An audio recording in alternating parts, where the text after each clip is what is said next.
la chaîne qui vous édifie. Vous savez pourquoi Papa Zolinga Yanamboka?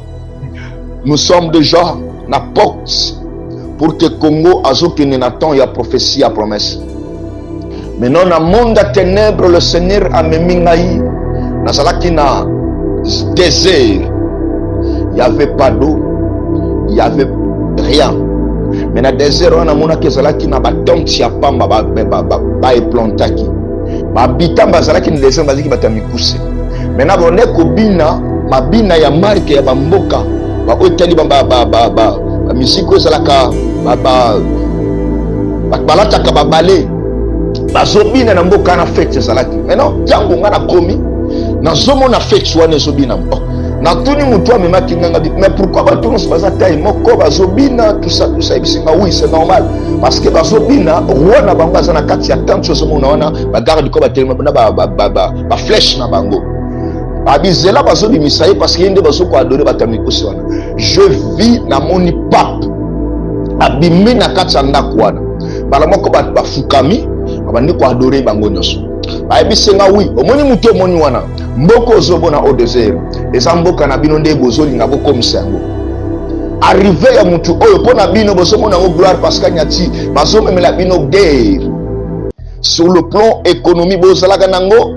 Et arrivé na ye ntango bokozwa mbongo ya mboka bokopesa ye ekozala lokola bokabeli richesse ya mboka.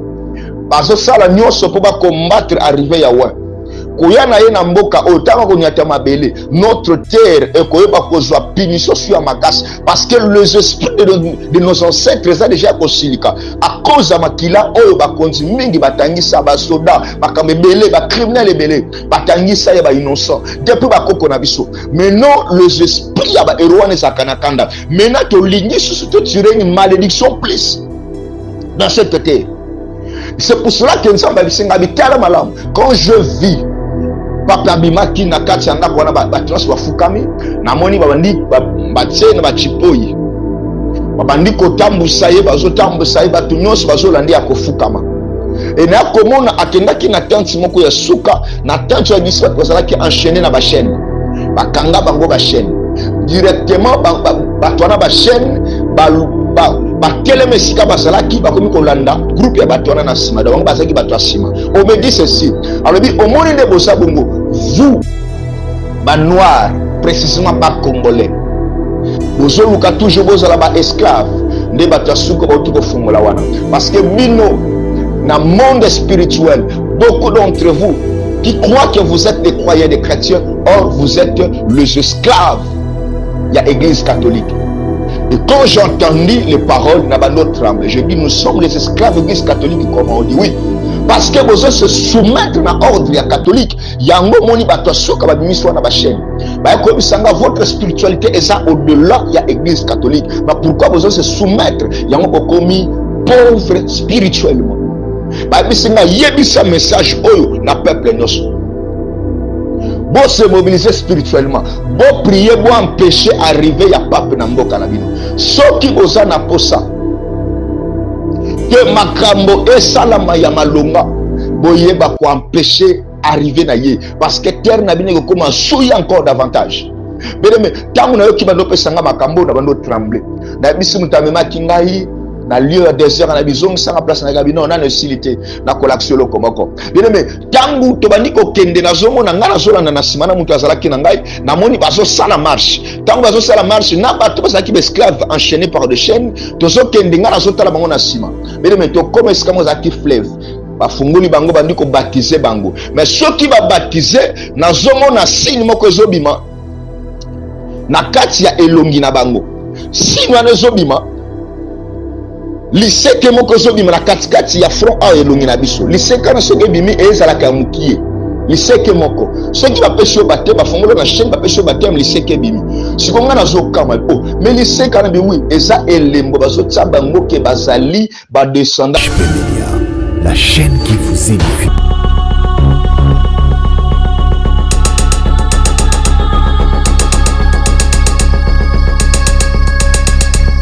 Mbote na biso Bana Nzambe partout aux alliés dans le monde. Tika Nzambe apambola bino. mikolo ebele toyoka quitté le prophète Joshua azalaki na silence pona koyoka Nzambe via temps oyo mokili ezotraverse eza na ba guerre na ba est eza na ba bitumba par-ci par-là. Nzambe asalaki biso ngolu tokende koinsiste bandeko baza na pasi en fait que mboka na biso eba ko se relever toluka lolenge nini ya ko renverser l'ennemi qui est Paul Kagame. J'aimerais dire aux Congolais, bitumba na biso eza bitumba moko spirituel. Pour tolonga ngona physique, il faut spirituellement tous à la revêtir. Voilà pourquoi na katsa ba prière na biso Nzambe aiki ko révéler biso ba secret. Mais la lingi ya mboto banda to sambela isika tozali parce que toza ba croyants ba chrétiens là où nous sommes. La gloire de Dieu eza likolo na biso. Prions. Tendre ami, nous te sommes infiniment reconnaissants pour la grâce, l'opportunité, souffle de vie aux autres accordé biso du matin au soir. Car les Écritures vont acclamer en disant l'homme n'est pas le maître de son souffle, car c'est Dieu qui renouvelle sa bonté chaque matin. Merci Seigneur, na balandino sur message oyo na EHP Media. Na ba oba ko partager pour que bande konyo so bazala édifier pe averti. Parce que peuple zangi révélation za ko kufa. Pambola bango na kombo na Yesu ndeto bondeli. Amen.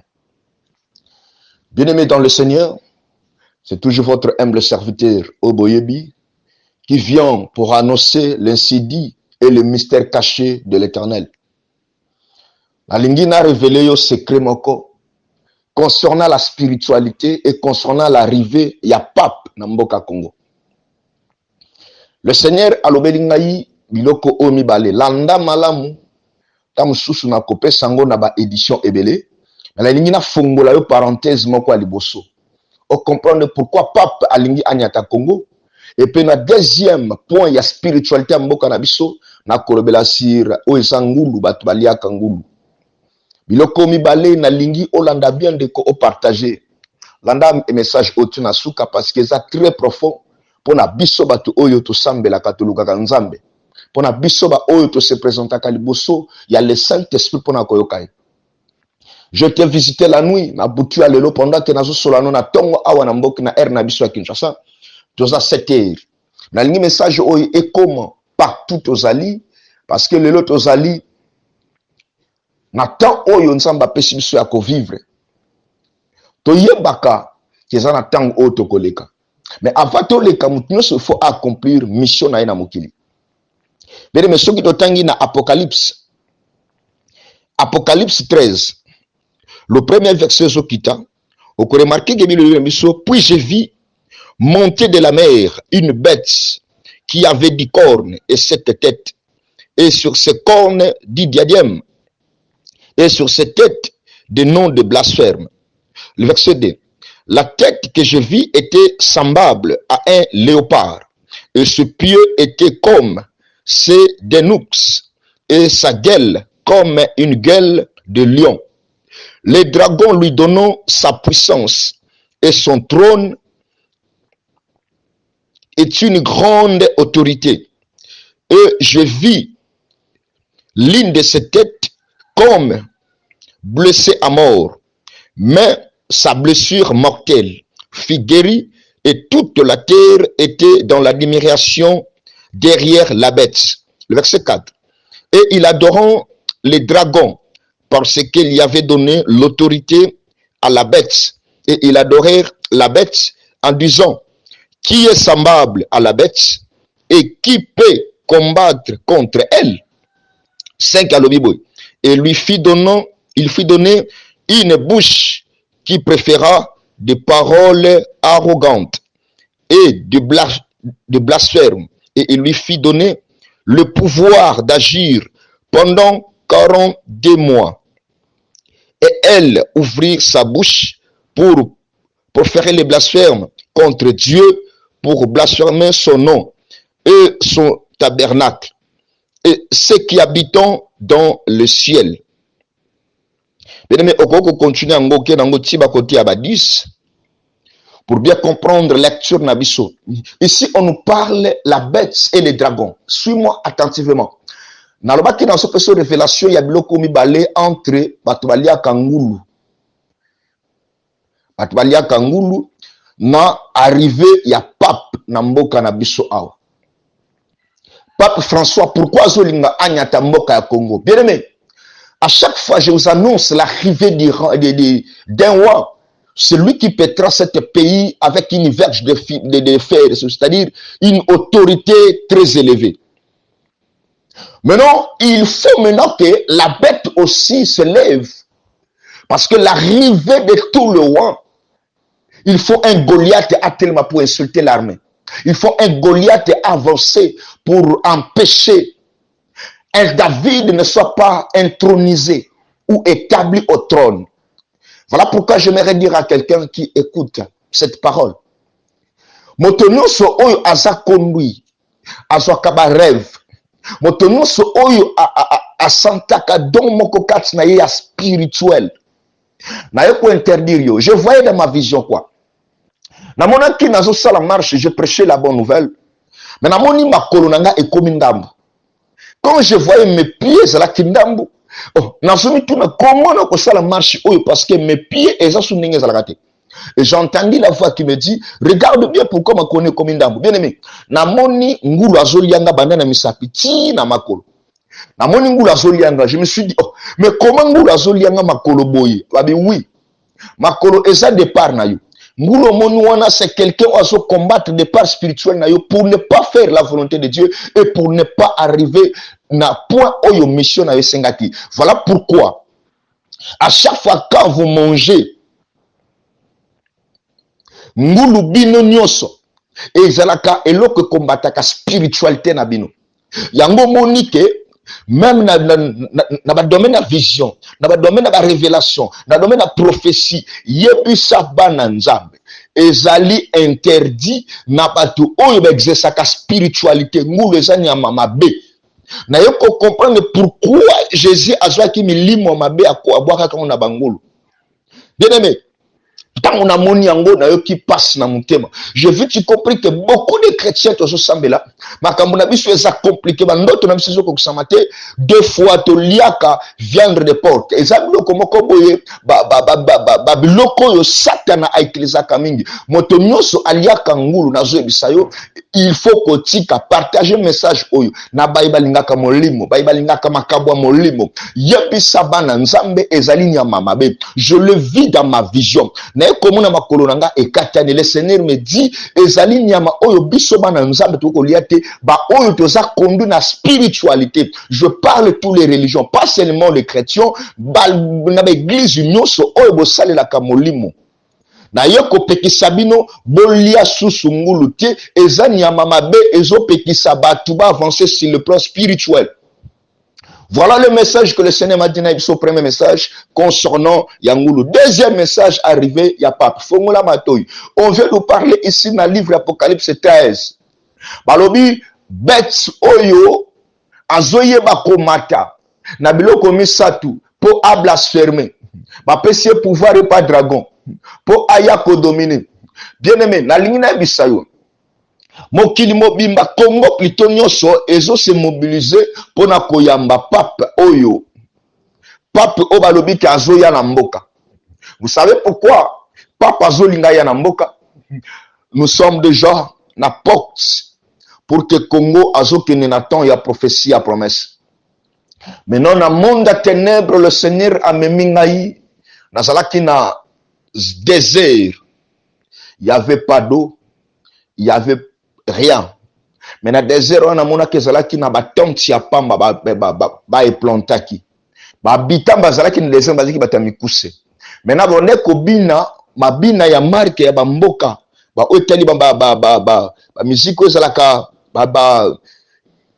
balata ka babale bazobina na mboka na fête zalaki. Maintenant tango nga na komi na zomo na fête wana ezobina. Oh, na tuni mutu amemaki nganga, mais pourquoi batuno se baza taille moko bazobina tout ça ibisinga? Oui, c'est normal parce que bazobina roi na bango azana kati ya tante chose mona wana ba garde ko ba telema ba flèche na bango. abizela bazo bimisaye parce que yende bazo ko adorer batamikosi wana. Je vis na moni pape abimi na kati ya ndako wana. Bala moko bafukami babandi ko adorer bango nyoso. Bayebisenga oui, omoni muto omoni wana mboko ozobona au désert eza mboka na bino nde bozolinga bokomisa yango. Arrivé ya mutu oyo pona bino bozomona ngo gloire parce que nyati bazomemela bino guerre sur le plan économique bozalaka nango et arrivé na ye tango bokozwa mbongo ya mboka bokopesa ye ekozala lokola bokabeli richesse ya mboka bazosala nyonso mpo bakombattre arrivé ya wa koya na ye na mboka oyo ntango konyata mabele notre terre ekoyeba kozwa punition sur ya makasi parce que les esprits de nos ancêtres eza déjà kosilika à cause ya makila oyo bakonzi mingi batangisa basoda makambo ebele bacriminel ebele batangisa ye bainnocent depuis bakoko na biso maintenant les esprits ya bahéros wana ezalaka na kanda maintenant tolingi susu totire une malédiction plus dans cette terre. C'est pour cela que nzambe abisenga bitala malamu quand je vis papa abimaki na kati ya ndako wana batunasi bafukami namoni babandi batie na bachipoyi babandi kotambusa ye bazotambusa ye bato nyonso bazolandi ya kofukama e na komona akendaki na tente moko ya suka na tente ya biso bato bazalaki enchaîné na bachaîne bakanga bango bachaîne directement bato wana bachaîne batelema esika bazalaki bakomi kolanda groupe ya bato wana na nsima donc bango bazalaki bato ya nsima on me dit ceci alobi omoni nde boza bongo vous banoir précisément bacongolais bozoluka toujours bozala baesclave nde bato ya suka bauti kofungola wana parce que bino na monde spirituel beaucoup d'entre vous qui croient que vous êtes des croyants, des chrétiens, or vous êtes les esclaves. Il y a l'église catholique. Et quand j'entendis les paroles, Nabando tremble. Je dis, nous sommes les esclaves de l'église catholique, comme on dit, oui. Parce que vous se soumettre à l'ordre catholique. Yango moni batasuka babimiswa na bachaîne. Votre spiritualité est ça au-delà, il y a l'église catholique. Mais pourquoi vous se soumettre? Yango komi pauvre spirituellement. Babisinga yebisa message oyo na peuple nyos. Bon se mobiliser spirituellement, bon prier, bon empêcher arriver ya pape na mboka na bino. Soki boza na posa que makambo esalama ya malonga boyeba ko empêcher arriver na ye parce que terre na bino ekoma souiller encore davantage. Bedeme tangu na yo ki bando pesanga makambo na bando trembler. Na biso mutamema kingai na lieu désert na bizong sanga place na gabino na necessité na kolaksion loko moko bien mais tangu to bandiko kende na zomo na ngana zolanda na simana mutu azalaki na ngai na moni bazo sala marche tangu bazo sala marche na bato bazaki ba esclaves enchaînés par des chaînes tozo kende ngana zotala bango na sima bien mais to comme est-ce que zaki fleuve ba fungoli bango bandiko baptiser bango mais ceux qui ba baptiser na zomo na signe moko ezobima na kati ya elongi na bango signe na ezobima liseke moko zobima na katikati ya front a elongi na biso liseke na soki ebimi ezalaka ya mukie liseke moko soki bapesi yo bate bafongolo na chaîne bapesi yo bate liseke ebimi sikonga nazokama mais liseke na biwi eza elembo bazotia bango ke bazali badescendant ya la bête parce que mission na ye ezali azwa baame ebele azala na bango yango moni na memaki yo na Apocalypse 13 omona lolenge nini bato nyonso bazokumbamela la bête wana mutu apesi ye pouvoir eza dragon c'est Lucifer lui-même. La bête va passer pouvoir, non autorité, c'est la personne aux hommes dans la Kishowana. C'est l'église catholique. Alors l'église wana eya kipona abongi sabinote ma aya mission na a détruire bino bandakala. Voilà pourquoi on peut remarquer ba sala kelo kwana mutaliboso anyataki roi ya Belge ya alingi alanda. Roi ya Belgique ayaki na mboka me boyi pona nini ngabi na yebita bi oui parce que ye mutu amema bino esclavagisme mutaliboso ba ancêtre na bino batu na bino ba kufa ezalaki Belgique mutu a zwa bino esclavagisme. Siko quelque ezalaki en accord bango na mela bino catholique na mboka yango moni pape alingi aya po bakokisa mission na bango yebisa bana nanga bo sambela ponango yebisa peuple nanga bo telema na losambo parce que mboka na bino eza mboko lingo mema délivrance na monde mais tant boza kolala bokotikala toujours l'esclavagisme ya bamindele abisenga sikona na zongsimela la chambre moko ya suka beneme na yoki pasi na yoki mama na pasi ba memi ngai na kati ya chambre wana ya suka alors moi awa kuna ezalaki désert mais awa nalingi na memomba moko na chambre ona lakisa yo beneme nakei namoni minduki ya sorte nyonso na mokili sikoyo na munduki moko namonaki ezalaki ya monene mais bakomi likolo nango Paul Kagame. Je demandais pourquoi Paul Kagame. Oui, aza mutu oyo aza na occultisme ya makasi bapesa ye asigna pacte oyo kaka pacte ya makasi, c'est un démon azalaka na forme ya munduki donc ye posa na ezaka makila guerre donc ye azali mutu asemaka batrouble yango moni ke na monde spirituel azalaka lokola munduki omoni ya somo na tuni mutu andayebisanga sikoyo po toyeba kodestabilize fo tosala nini ayebisi ngai ce n'est pas à vous mais c'est à moi-même nayebi mamu na kosala parce que le Congo m'appartient bon naye kolakisa mystère oyo po annoncer bitumba na bino este bino bokosilisa yango te ata boteli bobundi na machete parce que makile kotanga ebele parce que ye aza na puissance moko ya molili azosalela mais bino na biso bino ka bosambela botelema na prière vous allez voir ce que moi votre Dieu je vais faire à cette Paul Kagame ayebisinga boza makasi na molimo bino oyo bozo comprendre le niveau na bino spirituel boza na makoki ya kokweyisa ye par vos prières mais le problème eza bino te problème ezali ba alliance na bango basalaka na bato bazali likolo na bino ba dirigeant na bino yango moniki na yebi na bino ke ngambo kona kosisa bitumba oyo bino bosambelaka kaka botika mboka na mboka nzambe nzambe na koyeba kosisa bitumba oyo ayebisinga siko na kozongisa yo parce que yango banda kotungisa motema na yo oyeba sur ba plan oyo beneme abando zongisa ngai na kosutuka boye nazalaki na ndaku e place na ndako sala prière beneme na yoki kati nanga kimia ekoti babisinga message oyo kobomba ngote tindelango batu ba partager yango tango ba ko partager yango mutu na mutu attirer les sons na makambo oyo à mettre en pratique oyo sengeli bo mettre en pratique boye ba ko tirer ba point oyo c'est important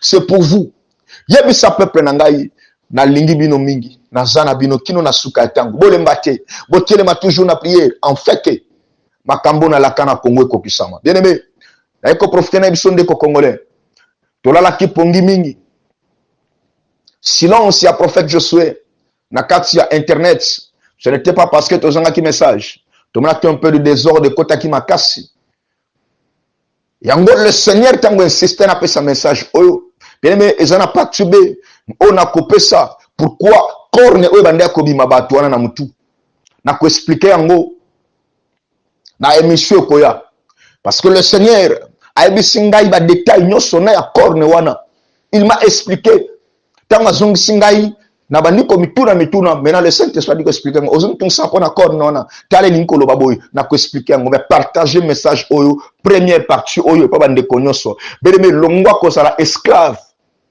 kondimela église te mendimela le créateur wa créayo ko sala fan ya ba pasteur te ya ba sango te mais sala fan ya mutu apesa ko souffle de vie parce que l'enfer existe à part vie o ezana vie monsieur de la biso nzambe apambola bino nzambe apambola IHP dia mobimba nzambe apambola mama mukolo chaîne et si kabazali nzambe apambola tous les Congolais à l'étranger est na maboko nzambe que le Seigneur protège notre pays Congo que Dieu protège ba continuons bazo salela nzambe na solo o bazapo na souci ya peuple nzambe parne bango na babitumba ba compronoso o bazanango na lingina silisa awa to sambele longo place aux Seigneur je recommande l'est de notre pays entre tes saintes mains lève-toi comme tu nous as dit bitumbeza yo pambola ba inos baluka kona solo pambola basia bazemi bana mikie pambola mboka Congo bande konos ba ofele ba veve nzambe tuka Seigneur otelema ba inos ba soutenaka ba ofele ba veve ba soutenaka batuna est ba soutenaka Seigneur ba sali na yo musala na yo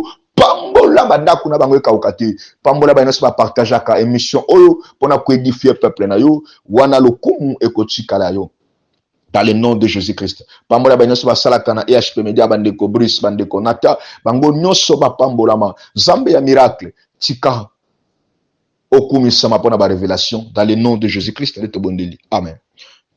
Merci mes chers. C'était moi votre humble serviteur. Ozana posa ya lisungi a prière ko hésiter te ko benga biso na plus 243 89 91 67 268. Voilà le numéro prophète Sobingai 24 heures sur 24 heures to sunga na ba directive na ba orientation pe na prière que le Seigneur vous bénisse. Bye. HP Media, la chaîne qui vous édifie.